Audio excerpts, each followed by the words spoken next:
Hey everyone, CanHunt here. I did a video last year on my Instagram about DIY salt lick, or like a budget version salt lick.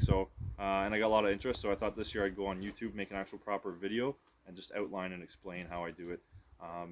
There's lots of other videos out there on YouTube, specifically on how to make exactly the same way I'm going to show you now. However, they're not Canadian, so they don't reflect Canadian prices, and they don't reflect Canadian availability as well, and they don't explain the why, as in what actual each ingredient does for livestock, or in our case, deer. Like I said, it's gonna be a DIY budget. So if you've been you've been doing salt licks for a long time, and you just want to do something on your own, if you've never made a salt lick and you're interested in doing it, or you just want more info about the ingredients, like I mentioned, this video is going to explain that all for you guys. I'm going to talk about the ingredients and how to make it. I'm not going to reflect in this video what to do in the field, because I'm going to assume that there's lots of research out there and the videos that explain that to you, so you can find that resource elsewhere. So I'm going to break it down. First part, talk about the stuff. Second part, how to make it. All right. So when I outline first, all the information I'm going to explain to you is information and research that's been done for livestock. So it's not specifically for deer. It's for livestock, like cows and that sort of thing. But those same benefits should be reflected in deer or wild game populations that you're using this salt lick on. All right. I'm not an expert. Like I said, I was just curious how this worked, so I went online, researched it, and this is what I've discovered.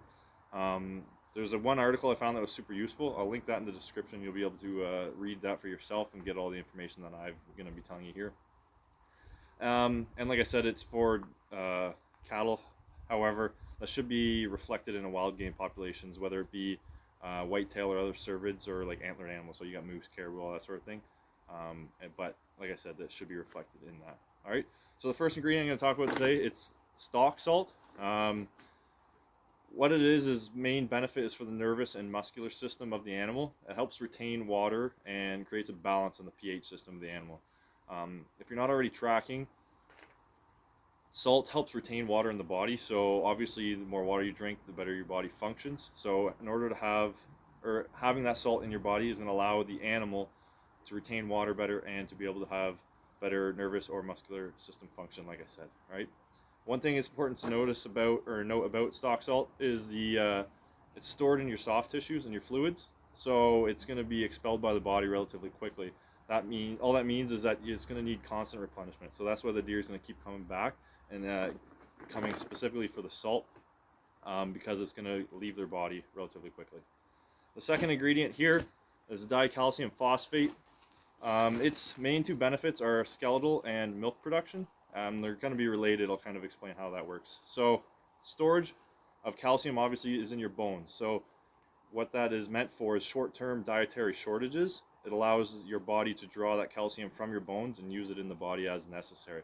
However, obviously, if that's long-term, that leads to bone weakness and that sort of thing. So same as us, also in the animals. With that, there's also with like a lack of this amount or this mineral comes a lack of ability to produce milk. So it helps milk production. It's used in cows.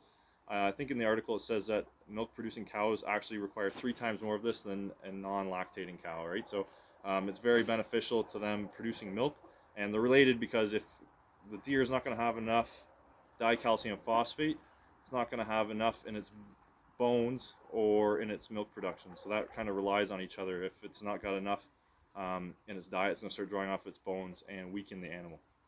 Okay.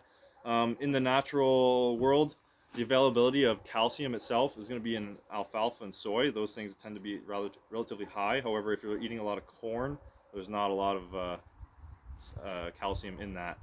And again, for phosphorus, which is the other part of this mineral, there's not very much in the wild at all. So that helps them as well, because they also need that. The last part of it is going to be your trace mineral. This particular one, I read the ingredient list.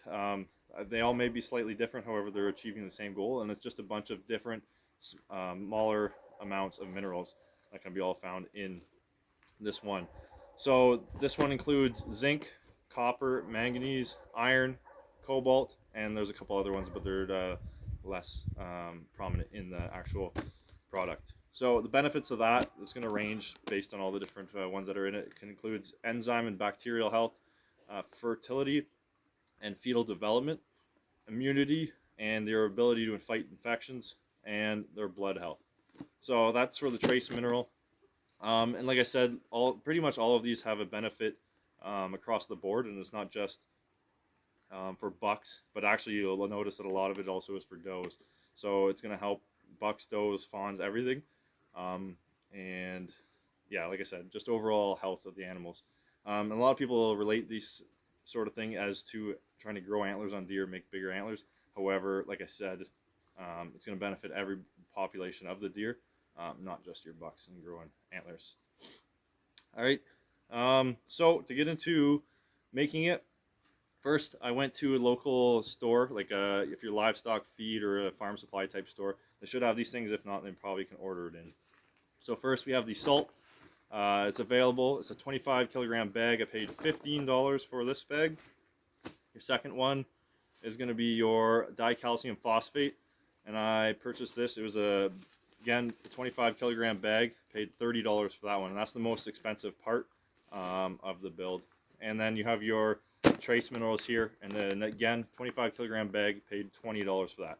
So in total we're talking $65 plus tax, but in total you're getting 75 kilograms. So if you compare that to something you're going to buy at the shelf at Canadian Tire or even Cabela's, that sort of thing, you're going to pay probably a lot more. So like I said, you're going to get 75 kilograms out of this, and it's going to last you quite a long time, even a couple years. Sometimes I can extend it over a period of more than 1 year. All right, so the way it's going to be built is you get a bucket. The first time you're going to use this, as other videos will explain, you're going to want to use more just to soak the ground and get it in, or a stump or whatever you're using it on. So then you have that, and obviously don't make it too heavy, depending how far you have to go. If you're walking way into the woods, you don't want this thing to be right full, because it's going to be real heavy and hard to get in there. So you cut open your bags. Also, it's probably hard to tell, but the trace mineral is typically red. It has iron in it as one of the things, so that gives it the red color, right? So you're going to open up your bags.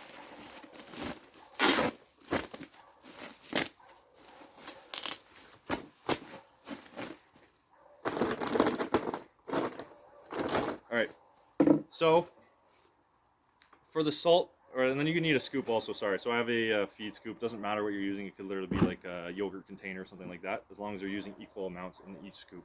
So for your salt, you're going to do 1 part. So you get a scoop, dump it in.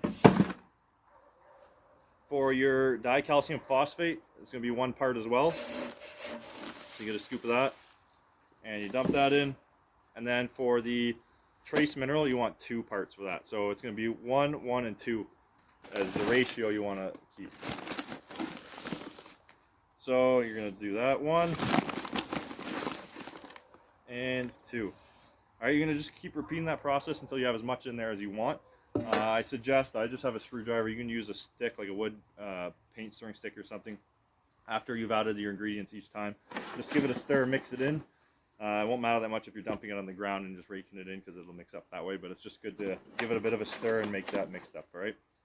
Like I said, you're going to add that all in there in 1 part salt, 1 part dicalcium phosphate, and 2 parts trace mineral, okay? Add that all in, and then you're good to go.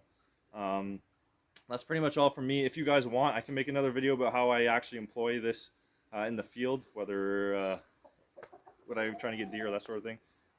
So if you guys want that, just let me know in the comments. But other than that, I hope you guys have learned something today about why you're using each mineral and the benefits that it's going to provide to the animals that you're giving it to, all right? Like I said, 75 kilograms, $65 is a relatively good deal, and a very easy DIY and budget. All right, thanks guys.